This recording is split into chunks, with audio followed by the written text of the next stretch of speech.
Good evening. My name is Megan Flores, and today I am here to discuss with you a bit of a hot button issue in today's society: bias in the media. How is the media biased? First, I'd like to discuss the definition of media bias. Media bias is the bias, or the perceived bias, of journalists and news producers of the mass media and the way in which they cover and they report on stories and events. A few examples of media bias are liberal bias, conservative bias, mainstream bias, corporate bias. Bias can really range from just about anything.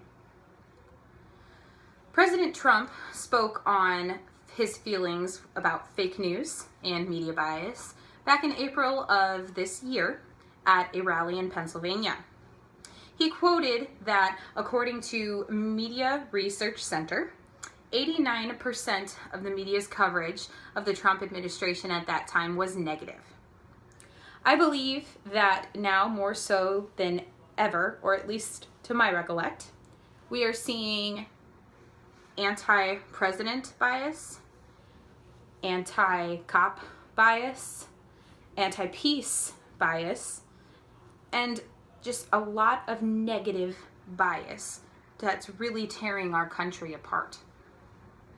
So in summary, media bias can really range to anything.